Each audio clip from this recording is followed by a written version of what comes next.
Good morning, class. How are you today? Just want to take some time to go over some classroom rules and procedures with you. The class seems to be running a bit chaotic, and we want to do what we can to rectify that situation so everyone will have a chance to learn in a safe and productive environment. Let's start first with the classroom procedure.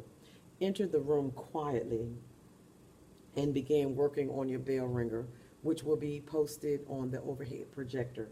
Sharpen pencils when you enter the classroom. No one is allowed to sharpen pencils during class time. Have at least 2 pencils ready for class.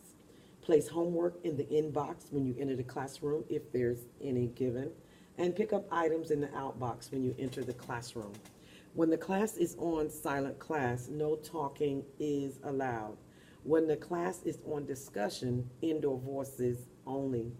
Let me read that again to make sure that everyone is clear on that procedure. When the class is on silent class, no talking allowed. When the class is on discussion, indoor voices only. And I will have silent class posted, and I also will have discussion posted so you can understand what's going on. No hoods or heads covered up in class. No noises of any type allowed. Students will be released by tables or groups only, not the bell. Some homework will be on Google Classroom. Always check Google Classroom every day. If you do not have access to the internet, then you need to come in the morning. I'm here at 7:45. So you can check Google Classroom and complete any assignments that are on Google Classroom. Bathroom breaks are for emergencies only. A sign-out roster will be kept to keep track of this. Now, my classroom rules are, and some of you seem to ignore this rule, but I will be enforcing this rule henceforth and forevermore. Absolutely no talking while Miss Thompson is speaking. That means as soon as I start speaking, the classroom should go quiet.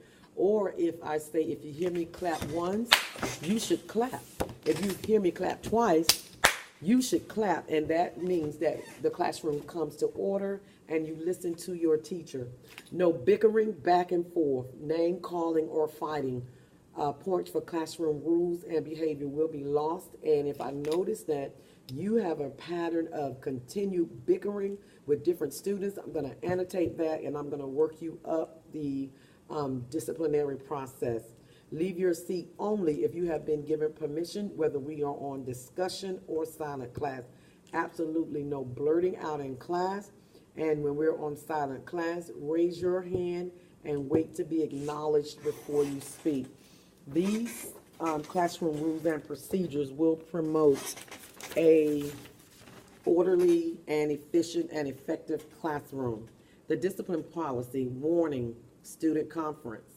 The next one, I will notify your parent by email, phone call, message, or letter. The next will be a PBIS intervention, which is an aid module. After that, we'll have to sit down and talk with your parents to see why is it that you are having problems following the classroom rules and procedures. After that, I'm going to refer you to guidance, which is Dr. Canteen, and then referral to scholarship, which means that you might be referred on to an alternative school. Now, just to let you know that I want you in this class. You are a valued member of this class. But if you are a person that's having, that needs help in controlling your classroom behavior, you can always talk with me and I can see what we can do. We can, sit down and talk with the guidance counselor so we can see what we can do to help you, because I want you here in this class. You are important to me and our society. We want to make sure you grow to be a productive, prosperous citizen that travels the world if you desire. But if you do not have an education, for the most part, I can guarantee you will not travel the world. So we want to make sure you travel the world. We want to make sure you are successful, prosperous. So let's listen up and let's follow the classroom procedures. Thank you for listening and have a nice day.